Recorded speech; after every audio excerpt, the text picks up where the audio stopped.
नमस्कार, मैं हूं सिकता देव। हमारी आज की विशेष रिपोर्ट उत्तर प्रदेश के बारे में है, यूपी की राजनीति के बारे में है। 2027 में विधानसभा चुनाव है, वक्त कम बचा है। पश्चिम बंगाल और असम में बीजेपी की जीत के बाद उत्तर प्रदेश में इलेक्शन ने गति पकड़ ली है। यूपी के मुख्यमंत्री योगी आदित्यनाथ पूरे देश में बीजेपी के स्टार प्रचारक हैं। अब उनके अपने प्रदेश में चुनाव हैं तो उनकी जिम्मेदारी भी ज्यादा मानी जाती है। 2024 के लोकसभा चुनाव में बीजेपी को यूपी में 33 सीट और 20.7% वोट मिले, जबकि साल 2019 में सीटें थीं 62 और वोट प्रतिशत था 49.98%। 2019 और 2024 के बीच की गिरावट बीजेपी और योगी दोनों के लिए चिंता का विषय बनी। लोकसभा में बीजेपी अकेले अपने दम पर बहुमत से पिछड़ गई। अगर 2024 के मतदान को विधानसभाओं की नजर से देखें तो बीजेपी को वोट तो 42% मिले, लेकिन सीटें मिली करीब 170।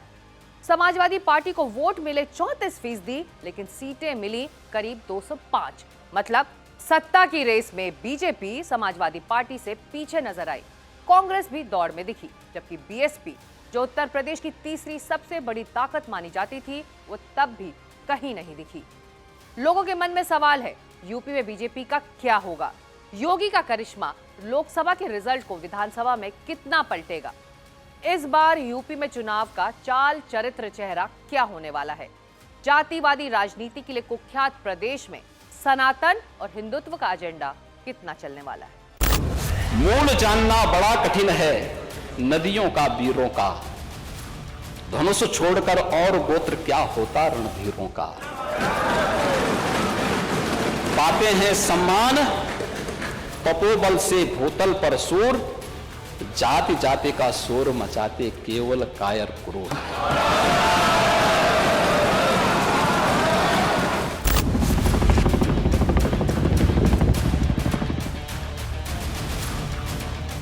मुख्यमंत्री जी ने जो पढ़ा उसके एक पन्ने पहले मैं पढ़ रहा हूं, उसी कविता और उसी राष्ट्रीय कवि दिनकर जी की। जाति हाय री जाति, अधम जातियों से थर थर कांपते तुम्हारे प्राण, छल से मांग लिया करते हो अंगूठों का दाम।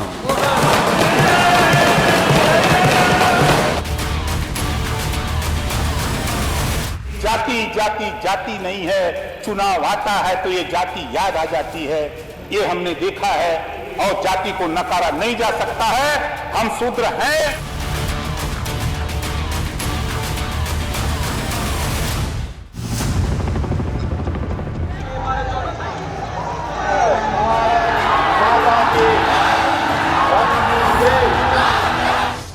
योगी आदित्यनाथ महंत है, योगी है।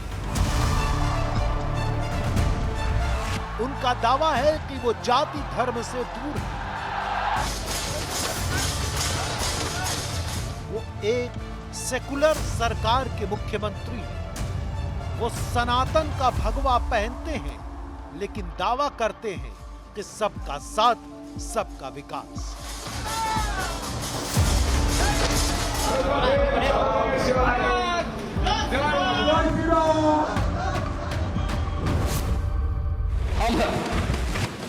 हम शौचालय देने की बात करते हैं, वो जाति की बात करते हैं। हम मकान देने की बात करते हैं, ये लोग जाति की बात करते हैं। हम रोजगार की बात करते हैं, ये जाति की बात करते हैं। हम एक अन्नदाता किसान के खेत में पानी पहुंचाने की बात करते हैं, ये लोग जाति की बात करते हैं। हम किसान की उपज को दुगना दाम देने की बात करते हैं, ये लोग जाति की बात करते हैं। पर योगी के खिलाफ राजनीति के मैदान में ताल ठोकने वालों का दावा है कि योगी खुद एक खास जाति की राजनीति का चेहरा है। उनके नेतृत्व में बीजेपी का चुनाव हमेशा जाति के समीकरणों पर लड़ा जाता है।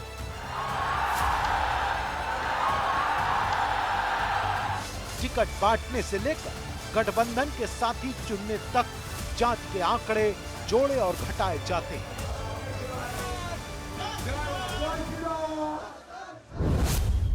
शूद्र में अहिर गडेरी, कुंभी कोयरी, भारतीय मार, मुसर, धोबी, खतीक, पासी, केवट, बिंद, मला, जुहा, दुनिया अंसारी, शेख सैयद पठान, धोबी धरकर पासी खटी खेला कुजला, ये 6,743 जाति जब बनाई गई। मैंने कहा नेता सदन ये बताएं शूद्र क्या है, और यही शूद्र अगर ढाल न बने आपके तो आप सत्ता में कभी नहीं आ सकते, कभी नहीं आ सकते।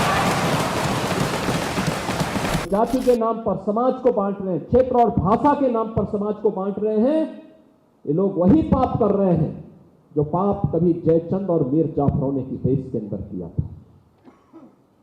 हमें ऐसे तत्वों से सावधान और सतर्क रहना होगा। एक तात्कालिक लॉलीपॉप से समाज का कल्याण नहीं होने वाला है, देश का कल्याण नहीं होने वाला है। देश का कल्याण तब होगा जब समाज में एकता होगी, कोई भेदभाव नहीं। हम सब भारतीय होने के नाते एक हैं। इस देश में जाति जन्म से आती है और जन्म से ही जाती है। यही यहाँ के समाज की सच्चाई है, जीवन की सच्चाई है, और राजनीति का भी सच यही है। आप धर्म बदल सकते हैं लेकिन जाति बदलना नामुमकिन है। यही वजह है कि यहाँ पर धर्म और जाति की राजनीति को अलग अलग रखा गया है। इतिहास गवाह है कि धर्म की राजनीति को जाति के राजनीति से ही हराया गया। आपको याद होगा कमंडल बनाम मंडल का वो मामला, और जहाँ भी धर्म और जाति के राजनीति के सीमा रेखा को मिटाने की कोशिश की गई है, परिणाम काफ़ी विस्फोटक हुए हैं। और इस सब का जो परिणाम है वो आने वाले दिनों में आपको उत्तर प्रदेश के विधानसभा के चुनाव में देखने को मिलेगा। यूपी प्लस योगी बहुत है उपयोगी। यूपी प्लस योगी बहुत है उपयोगी। उत्तर प्रदेश में ये पूरी अवधारणा कैसे सच होती है, इसे आपको एक उदाहरण से समझाते।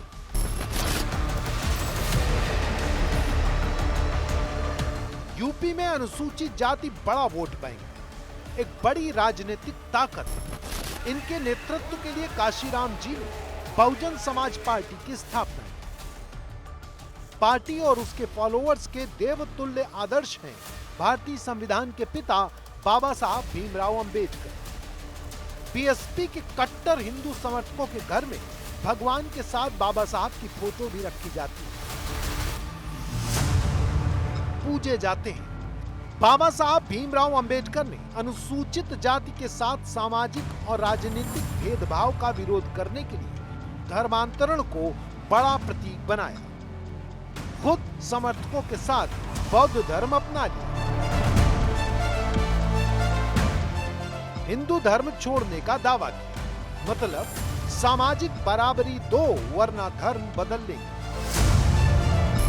इससे राजनीतिक संतुलन भी बिगड़ा। इसी सामाजिक भेदभाव को आधार बनाकर मध्यकाल में इस्लामिक धर्मांतरण हुए और आधुनिक काल में क्रिश्चियन धर्मांतरण।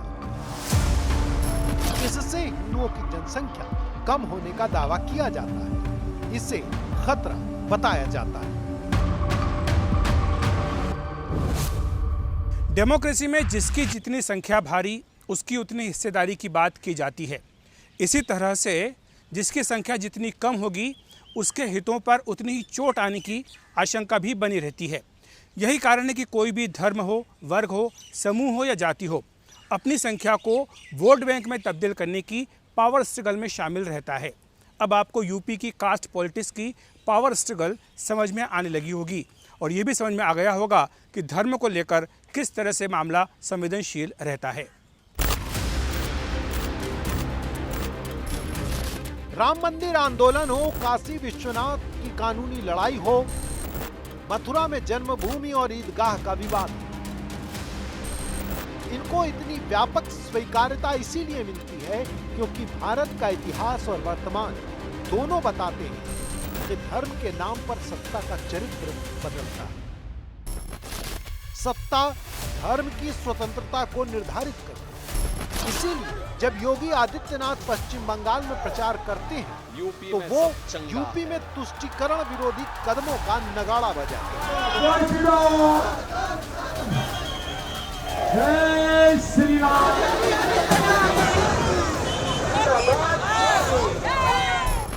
ममता बनर्जी की नीतियों को हिंदू विरोधी और मुस्लिम तुष्टीकरण का प्रतीक बताते हैं। यूपी में दंगा रोकने, धार्मिक नेताओं पर बुलडोजर एक्शन को जस्टिफाई करते हैं। दंगा कैसे होता और दंगाई का उपचार कैसे होना है तो बरेली के मौलाना से पूछ लो।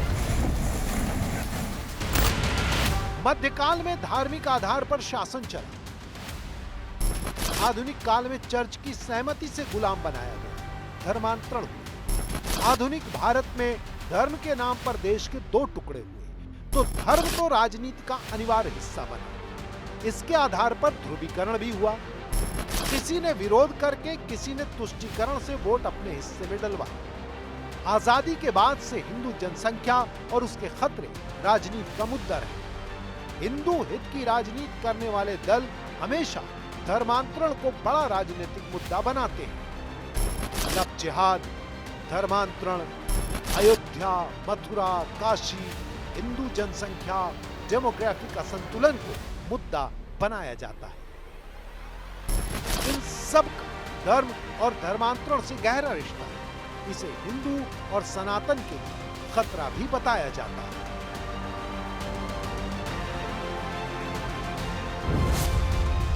कहते हैं भारत पे जब इस्लाम ने पहला हमला किया था उस समय भारत की आबादी यानी उसके बाद भी सन 1100 तक भारत के अंदर हिंदुओं की आबादी 60 करोड़ थी, 60 करोड़।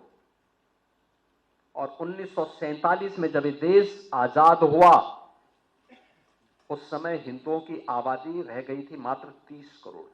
ये आबादी जो कम हुई, आक्रांताओं ने ही मारा नहीं, बल्कि भूख से मरे, बीमारी से मरे, तमाम अन्य प्रकार की यातनाओं से मरे।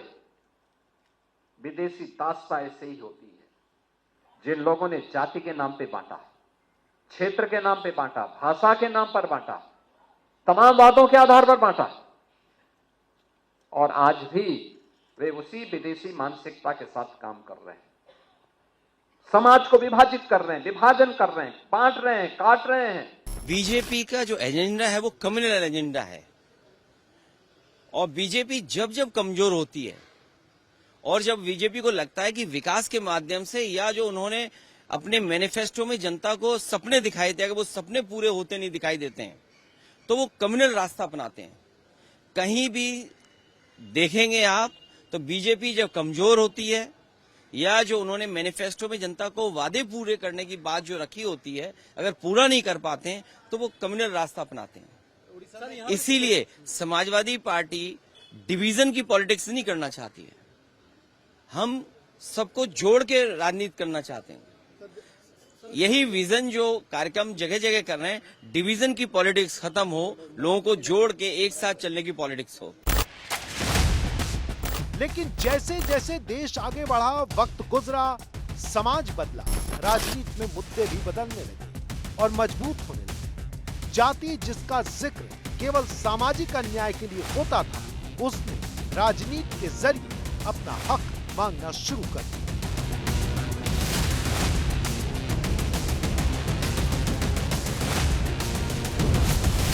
उन्नीस 1977 के बाद से देश और प्रदेश की सत्ता पर कांग्रेस पार्टी के अखिल भारतीय दबदबे को चुनौती मिलने लगी। अब धर्म और जाति दोनों आक्रामक होने लगे। जनसंघ, विश्व हिंदू परिषद, संतों के संगठन जहां एक तरफ हिंदूवादी एजेंडे को आगे बढ़ा रहे थे, तो वहीं दूसरी तरफ ट्रेड यूनियन, किसान संघ, कम्युनिस्ट आंदोलन और सरकारी कर्मचारियों के संगठनों में जातियों को प्रमुखता मिलने लगी। सवर्णों के एक छत्र राजनीतिक वर्चस्व को भी चुनौती मिलने लगी। 90 का दशक आते आते देश की राजनीति में दो शब्द बहुत चर्चित हो गए, मंडल और कमंडल। मंडल से पिछड़ों की राजनीति को पहचाना गया और कमंडल से हिंदूवादी राजनीति। एक तरफ राम मंदिर आंदोलन परवान चढ़ा तो दूसरी ओर पिछड़ों को आरक्षण की लड़ाई मुद्दा बनी। राजीव गांधी ने शाहबानों के केस में मुस्लिम पर्सनल लॉ को छेड़ दिया, लेकिन मुस्लिम दबाव पड़ा तो पलट गया। कहा जाता है कि डैमेज कंट्रोल के लिए उनकी सरकार ने अयोध्या राम मंदिर के दरवाजे खोले। फिर राजीव गांधी को चुनौती देने वाले विश्वनाथ प्रताप सिंह जब प्रधानमंत्री बने तो उन्होंने मंडल कमीशन बनाया, जिसने पिछड़ों को आरक्षण दिया। इसके बाद देश की राजनीति बदल गई। पूरे देश में एक साथ पिछड़ी जातियों के नेताओं और क्षेत्रीय दलों का उभार देखा गया, जिसमें उत्तर प्रदेश प्रमुख था। मुलायम सिंह और उनकी समाजवादी पार्टी प्रमुख थी। दूसरी ओर कमंडल को ताकत देने वाले अयोध्या, मथुरा, काशी भी उत्तर प्रदेश में ही थे और हैं। सत्ता अपने रंग बदलने लगी। 1990 में 27% ओबीसी आरक्षण देने वाला मंडल कमीशन लागू हुआ। तो 1991 में यूपी में बीजेपी की सरकार बनी। 1993 में मुलायम सिंह यादव सपा और बसपा के गठबंधन से सरकार बनाने में कामयाब रहे। 1996 में बीजेपी गठबंधन की सरकार बनी। 2002 में बीजेपी और बीएसपी का गठबंधन सत्ता पर आया। 2007 में बीएसपी ने सरकार बनाई। 2012 में समाजवादी पार्टी, 2017 में बीजेपी और 2022 में बीजेपी। जबकि इसी दौरान 1990 के बाद देश में 9 लोकसभा चुनाव हुए, जिसमें केंद्र और उत्तर प्रदेश की राजनीतिक जुगलबंदी क्या रही उसे भी समझ लेते हैं, क्योंकि पहले कहा जाता था केंद्र में सत्ता का हाईवे यूपी होकर ही गुजरता है। 1991 केंद्र में कांग्रेस की सरकार बनी, लेकिन यूपी में लोकसभा की ज्यादा सीटें बीजेपी को मिली। 1996 में केंद्र में संयुक्त मोर्चा की सरकार मिली। एक बार फिर यूपी में बीजेपी के ज्यादा सांसद बने। 1998 केंद्र में बीजेपी और यूपी में भी बीजेपी के सांसदों की संख्या ज्यादा। 1999 केंद्र में बीजेपी, यूपी में बीजेपी के सांसदों की संख्या ज्यादा। 2004 केंद्र में यूपीए, यूपी में एसपी बीएसपी के सांसद ज्यादा। 2009 केंद्र में यूपीए, यूपी में कांग्रेस और समाजवादी पार्टी के सांसद ज्यादा। 2014 केंद्र में एनडीए की सरकार बनी, यूपी में बीजेपी के सांसद ज्यादा। 2019 केंद्र में एनडीए की सरकार बनी और यूपी में बीजेपी के सांसद ज्यादा। 2024 केंद्र में एनडीए, यूपी में बीजेपी के सांसदों की संख्या घटी और एसपी के सांसदों की संख्या बढ़ी। यहाँ आते आते धर्म और जाति को यह पता चल जाता है कि सत्ता की दौड़ में दोनों की एक सीमा है। इसलिए अब जिसे भी सत्ता में सनातन स्थायित्व चाहिए, उसे कोई नया फार्मूला इजाद करना पड़ेगा। राष्ट्रीय स्वयंसेवक संघ ने जाति तोड़ो भारत जोड़ो अभियान चलाया, तो दूसरी ओर मंदिर आंदोलन भी परवान चला। 2014 में नरेंद्र मोदी हिंदू हृदय सम्राट और ओबीसी के सबसे बड़े नेता की ब्रांडिंग लेकर मैदान में उतरे। नामदार कामदार की राजनीति ने जोर पकड़ा। परिवारवाद और वंशवाद और करप्शन कांग्रेस और समाजवादी पार्टी को कमजोर किया।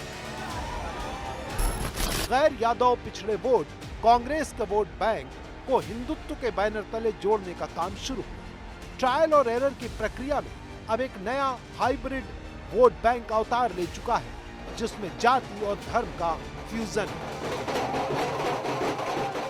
शेरो हो, थारू है, मुसहर है, बनवासी है, बुक्सा है। जाति पाति पूछे नहीं कोई, हरि को भजे सो हरि का होई। इनसे ये पूछना चाहता हूं, आपने जाति कैसे पूछ ली, ये बताइए बस।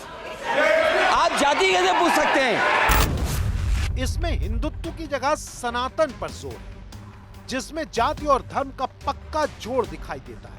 वोट जाति के नाम पर मोबिलाइज होता है, लेकिन पोलराइजेशन के तौर तरीके धार्मिक ध्रुवीकरण के होते हैं। बहुसंख्यक ध्रुवीकरण को भगवा के चादर तले ढक दिया जाता है। वहीं दूसरी ओर केवल जाति के आधार पर लड़ने वाले दलों को पीडीए का आवरण लेना पड़ा, जिसमें पिछड़े वोट आगे बढ़कर दूसरी जातियों और धर्म को पकड़ने की कोशिश करते हैं। मतलब पिछड़ा, दलित और अल्पसंख्यक। तो सनातन के खिलाफ पीडीए यूपी में चुनाव की नई पहचान बनकर उभरा है। आज यूपी और देश की राजनीति का सबसे ताकतवर चुनावी शैली है धर्म और जाति का गठबंधन। इसकी वजह से देश के राज्यों में ऐसे चुनावी परिणाम आ रहे हैं जो एग्जिट पोल और ओपिनियन पोल के एक्सपर्ट्स को समझ में नहीं आते, सीधे सामने आकर खड़े हो जाते हैं।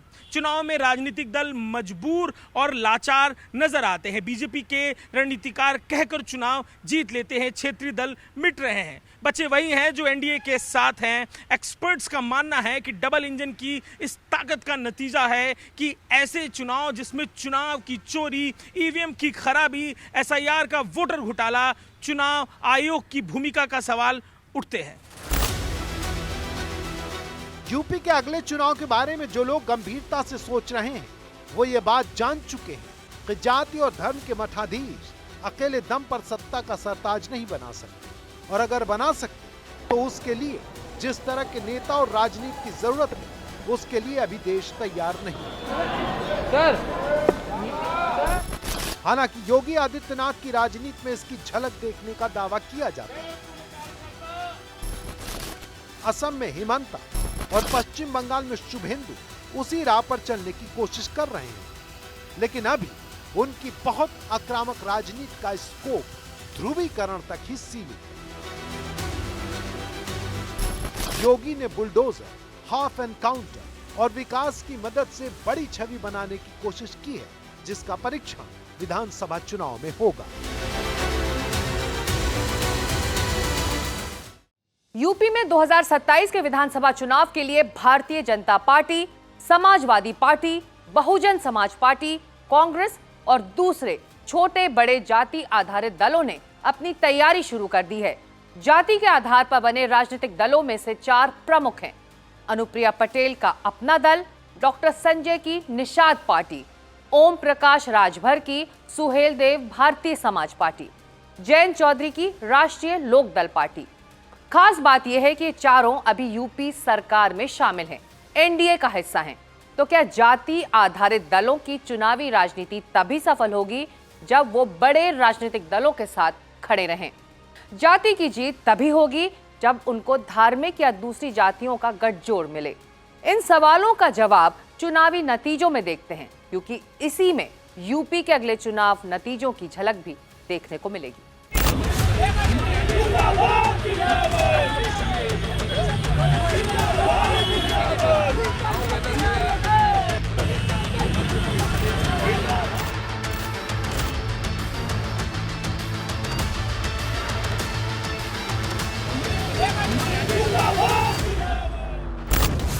अनुप्रिया पटेल के अपना दल को कुर्मी जाति की पार्टी माना जाता है।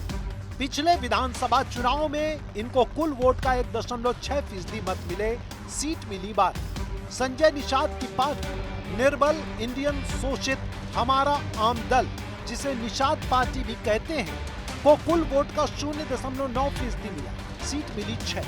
ओम प्रकाश राजभर की सुहेलदेव भारतीय समाज पार्टी को कुल वोटों का 1.3% मिले और विधायक बने 6।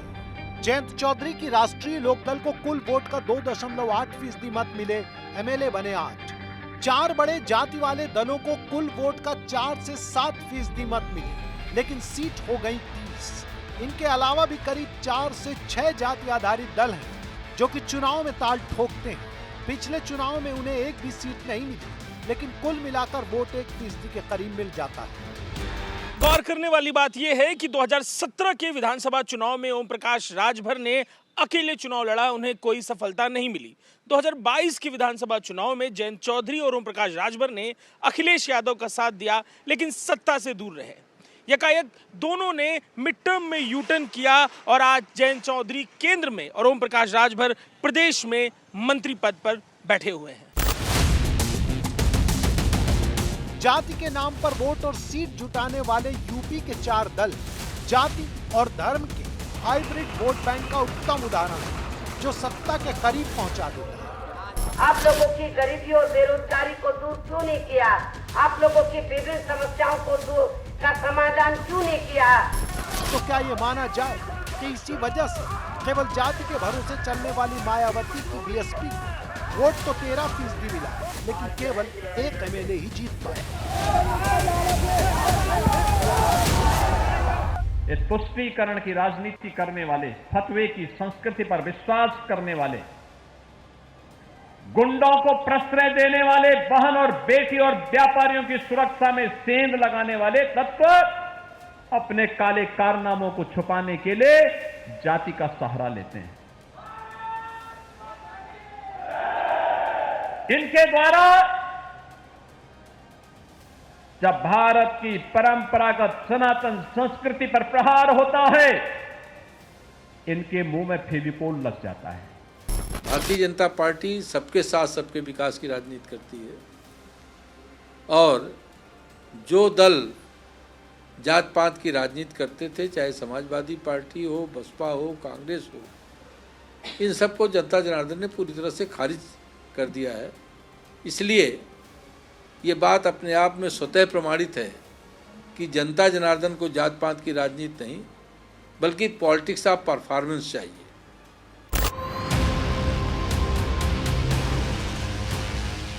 जाति के नाम पर इकट्ठा होने वाले वोट को सनातन के साए में लाने का पूरा नैरेटिव तैयार है। सुरक्षा, विकास, देश प्रेम उसका मुख्य चेहरा है। Surgical strike, half encounter, bulldozer इसे मजबूत कर। लेकिन इसकी चुनौतियां बहुत विराट हैं। यूपी के इतिहास में झांके तो हमें दो चुनाव नतीजे दिखते हैं। पहला, अयोध्या में विवादित ढांचे के विध्वंस के बाद, और दूसरा, राम मंदिर निर्माण के बाद हुए लोकसभा चुनाव का नतीजा। दोनों को एक एक करके समझते हैं। 6 दिसंबर 1992 में विवादित ढांचा गिराया गया। नवंबर 1993 में विधानसभा चुनाव, नतीजे विधानसभा हंग थी। धर्म और जाति की पॉलिटिकल मुठभेड़ चरम पर चली। बहुमत का आंकड़ा था 213, बीजेपी को 177, समाजवादी पार्टी को 109 और बीएसपी को 67 सीट मिली। बीजेपी को रोकने के लिए बीएसपी और एसपी ने मिलकर सरकार बनाई। कांग्रेस के 28 और जनता दल के 27 विधायकों ने एसपी बीएसपी की बाहर से मदद की। 4 दिसंबर 1993 मुलायम सिंह मुख्यमंत्री बने। 1993 के विधानसभा चुनाव में मुकाबला मंडल और कमंडल के बीच था और इस चुनाव में धर्म और जाति की राजनीति काफ़ी हावी थी। इस चुनाव में कई ऐसे नारे लगे जो काफ़ी प्रसिद्ध हुए। पहला नारा था मिले मुलायम काशी राम, हवा में उड़ गए जय श्री राम। दूसरा नारा था हाथी नहीं गणेश है, ब्रह्मा विष्णु महेश है। और आपको बता दूं कि तीसरा नारा जो था ये था कि पत्थर रखो छाती पर, मोहर मारो हाथी पर। हाथी जो चुनाव चिन्ह था वो बीएसपी का था। और इसी चुनाव में धर्म और जाति के राजनीति के बीच बीजेपी जिस ढंग की राजनीति कर रही थी, राम मंदिर और हिंदू धर्म की, वो पिछड़ती चली गई और सबका मकसद भी उसे हराना ही था। किसी को बहुमत नहीं मिला, लेकिन बीजेपी के पिछड़ने के बाद मुस्लिम वोट बैंक की बात करने वाले सभी राजनीतिक दल इकट्ठा हुए और मुलायम सिंह मुख्यमंत्री बने। 1989 के विधानसभा चुनाव में मुलायम सिंह पहली बार यूपी के मुख्यमंत्री बने। तब वो मंडल लागू करने वाले विश्वनाथ प्रताप सिंह की पार्टी। 1992 में मुलायम सिंह वीपी सिंह से अलग समाजवादी पार्टी बने। जाति के नाम पर पिछड़े वोटों के उभार का मुख्य चेहरा बने। मुस्लिम वोट उनके साथ, उन्हें मौलाना मुलायम भी कहते थे।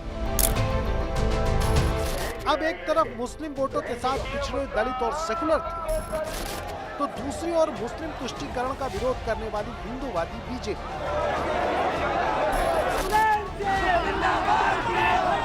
वैचारिक टक्कर का अंजाम राजनीति में बहुत उथल पुथल भरा था। इसे यूपी की राजनीति में म्यूजिकल चेयर ईयर्स भी कहते हैं।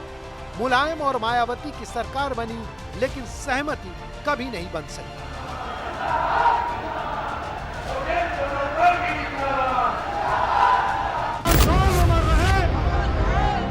1995 मायावती ने मुलायम की सरकार से समर्थन वापसी की धमकी दी।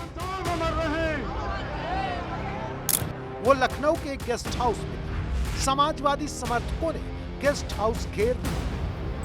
कुख्यात गेस्ट हाउस कांड। बीजेपी नेता ब्रह्मदत्त द्विवेदी ने किसी तरह से मायावती को बचाया। बीजेपी ने मायावती की ओर दोस्ती का हाथ बढ़ाया। 1995 जून मायावती पहली बार सीएम बनी। 1996 जून विधानसभा चुनाव हुआ, स्पष्ट बहुमत नहीं मिला, राष्ट्रपति शासन लग गया। 1997 मार्च मायावती और बीजेपी का समझौता हुआ, 6 महीने में सीएम बदलने की सहमति। 1997 मई में मायावती बीजेपी की मदद से दोबारा सीएम बनी। 97 सितंबर में बीजेपी के कल्याण सिंह मुख्यमंत्री बने। मायावती ने समर्थन वापस लिया। 21 अक्टूबर 1997 यूपी की विधानसभा में भीषण हिंसा हुई।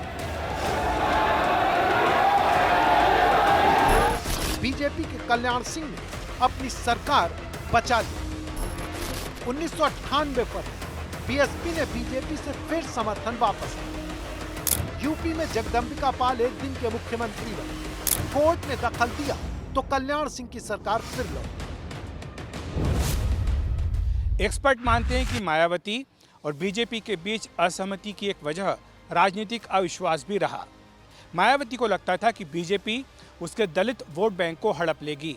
आम्बेडकरवाद और ब्राह्मणवाद का विभेद भी इसका एक प्रमुख कारण रहा। मायावती की आशंका सही भी साबित हुई। 1995 से 2024 के बीच बीजेपी ने दलित वोटों को अपने पाले में लाना शुरू किया, खास तौर से गैर जाटव वोटों को। प्रदेश में बीएसपी की मौजूदा हालत मायावती की शक का जीता जागता सबूत है।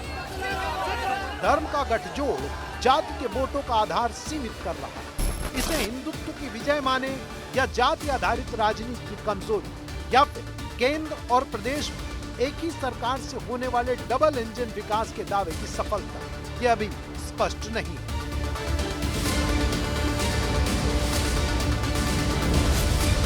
सनातन कमजोर होगा तो देश कमजोर होगा, देश कमजोर होगा तो सनातन के सामने अस्तित्व का संकट खड़ा होगा। कि जो बांटने वाले लोग हैं ना, जाति के नाम पर, क्षेत्र के नाम पर, भाषा के नाम पर, इन लोगों से सावधान रहना। ना तो राष्ट्रीय लोकदल धर्म में विश्वास रखता है, ना तो जाति में विश्वास। हम तो समभाव में चलते हैं। हमारे नेता माननीय जयंत चौधरी जी ने पश्चिमी उत्तर प्रदेश के 1600 गांवों में समरसता का सम्मेलन किया। 1600 गांवों में वो गए। ये अपने आप में रिकॉर्ड है कि कोई भाईचारा बनाने के लिए कोई राष्ट्रीय नेता इतना गाँवों में घूमा हो, और वो अभी भी इसको जो है और बढ़ाने में लगे हुए हैं।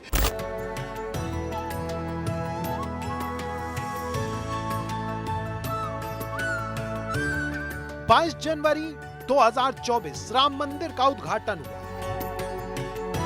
बीजेपी का पुराना वायदा पूरा हो गया। इसे धर्म और संस्कृति की राजनीति के लिए सुपर बूस्टर कहा गया। अप्रैल जून 2024 लोकसभा चुनाव हुए।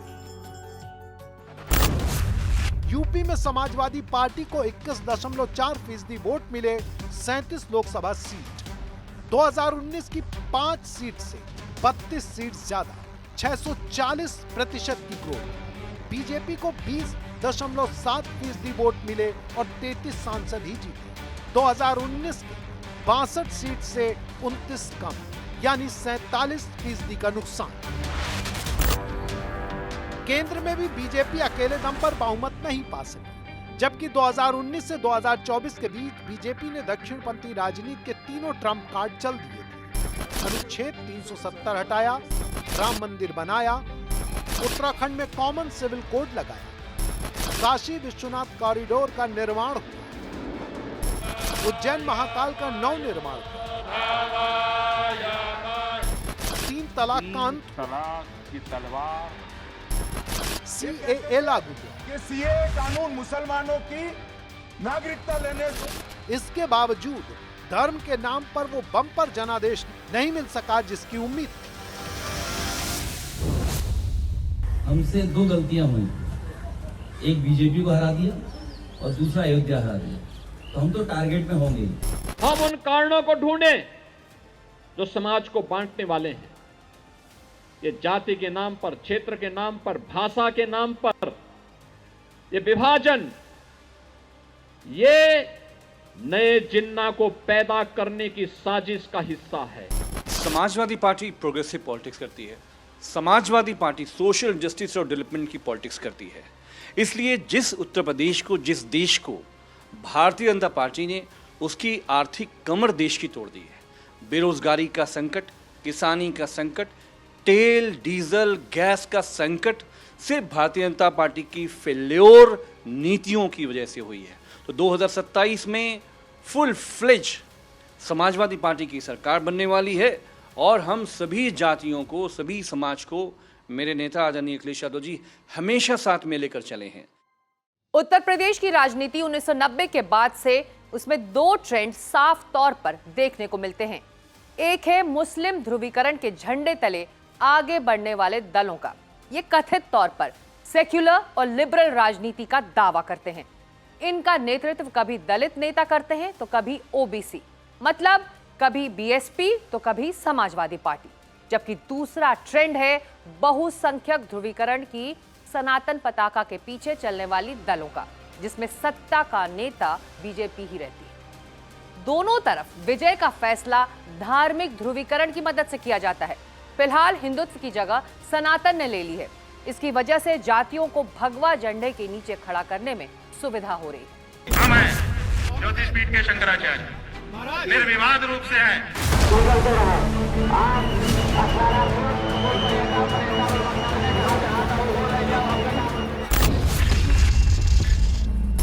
शंकराचार्य अविमुक्तेश्वरानंद हाल के दिनों में यूपी की राजनीति के सबसे बड़े भूकंप माने गए। इन्होंने प्रदेश के मुख्यमंत्री और हिंदुत्व के प्रति योगी आदित्यनाथ के खिलाफ सीधा मोर्चा खोल दिया। बीजेपी जिनकी राजनीति को हिंदू विरोधी कहती थी, वो सब नेता हिंदुओं के सर्वोच्च धर्मगुरु शंकराचार्य के पक्ष में खड़े हो गए। कुंभ मेले के स्नान से शुरू हुआ विवाद, गौ रक्षा के आंदोलन शंकराचार्य पर चरित्र के आरोप तक पहुंच गए।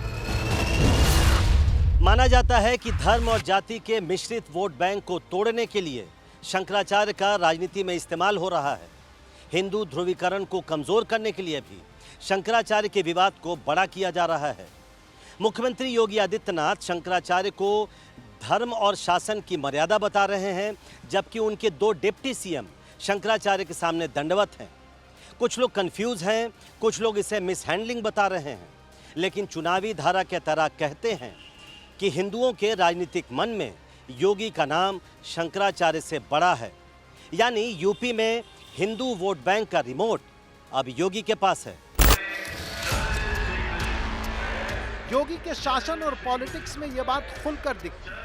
हर जगह सात्विक हिंदू, शाकाहारी हिंदू और आक्रामक मुस्लिम, मांसाहारी मुस्लिम का नैरेटिव खड़ा किया जा रहा है। उदाहरण के लिए एक जनपद एक व्यंजन स्कीम को लीजिए। उत्तर प्रदेश सरकार की एक महत्वाकांक्षी स्कीम। नाम से स्पष्ट है कि यूपी के हर जिले की पहचान एक खास व्यंजन से होगी। इस योजना की टैगलाइन व्यंजनेषु वसति संस्कृति, मतलब व्यंजन में संस्कृति का वास होता है। व्यंजन से संस्कृति की पहचान होती है। यूपी में 75 जिले हैं, 80 लोकसभा सीटें, 403 विधानसभा सीटें। मतलब हर लोकसभा और विधानसभा तक ये योजना पहुंचेगी। स्वाद से संवाद बनेगा, सरकार की साख बढ़ेगी। लेकिन इस लिस्ट में केवल शाकाहारी व्यंजन रखे गए, मांसाहारी व्यंजन नहीं रखे गए। जबकि यूपी के कई जिलों में नामचीन व्यंजन मांसाहारी हैं, जैसे लखनऊ के कबाब और बिरयानी लिस्ट में नहीं है। प्रदेश की राजनीति में सरकारी योजना को फौरन धार्मिक ध्रुवीकरण के गोले में डाल दिया गया।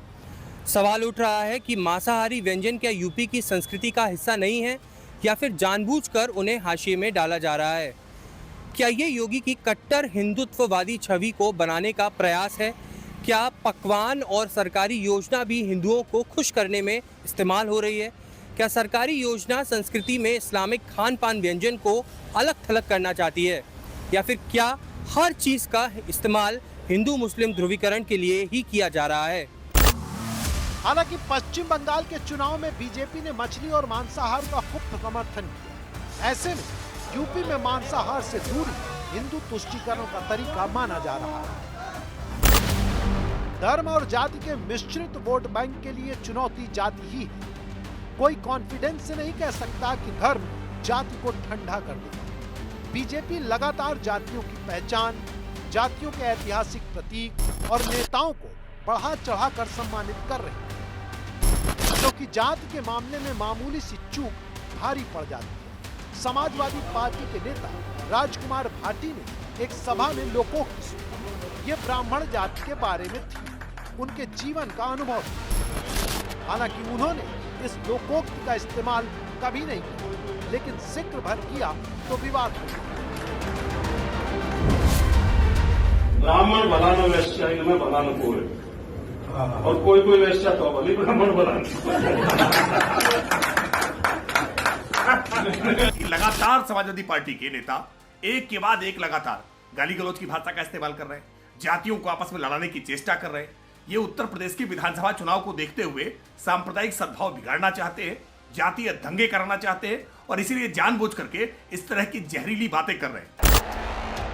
इसके अलावा लखनऊ में और उससे बाहर भी जातियों के आधार पर बीजेपी के भीतर और बीजेपी के बाहर विधायकों और बड़े नेताओं ने अपने जातीय सम्मेलन भी किए हैं, जिसे जाति की राजनीति का हिस्सा मानकर देखा जा रहा है। डबल इंजन की सरकार में विकास और विस्तार दोनों समाहित हैं। इस मॉडल को धर्म और जाति का गौरव बनाने की कोशिश भी हो रही है। जाति और धर्म को सनातन की संस्कृति से बांधा जा रहा है, लेकिन बीजेपी की सबसे बड़ी चुनौती 1993 और 2024 के चुनावी नतीजे हैं। 2027 में यूपी के नतीजे केस स्टडी बनेंगे कि जाति तोड़कर वोटर आगे बढ़ा या फिर धार्मिक झंडों के नीचे जातियों की सेनाएं अभी भी हुंकार भर रही हैं।